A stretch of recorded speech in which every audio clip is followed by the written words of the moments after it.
But today in nearby Slavyansk, we did see some of those men in green on public patrol.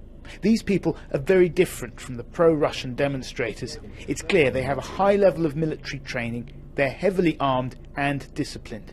We don't know whether they're Russian or Ukrainian, but their loyalty is not to Kiev.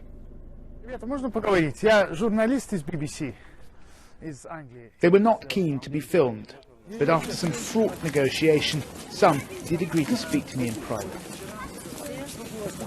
Well, I've just had quite a long conversation with those men in green with the big guns. They didn't want to go on camera, but they did talk to me, and I asked them straight. I said, "Are you Russian?" And their answer was, "We're all Russian." But it soon became clear that they meant culturally Russian. They're actually citizens of Ukraine. One of them got his passport out, the blue thing, clearly a Ukrainian passport. Now, they talked about Iraq, they talked about Syria, they talked about the evils of the West. They accused me of being an MI6 spy.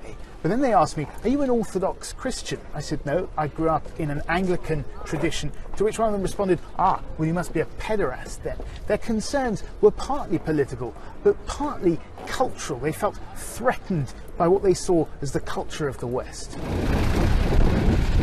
50 miles to the north, the Ukrainian army began moving troops and military hardware in an attempt to reassert its authority. Moscow has warned that the country's on the brink of civil war. Sending in soldiers against the protesters could lead to a Russian invasion. But if Kiev does nothing, it risks losing control of the east. In Slavyansk, militiamen with nervous trigger fingers run around a children's playground. There are rumours of infiltrators and imminent incursions. For ordinary citizens, these are worrying times.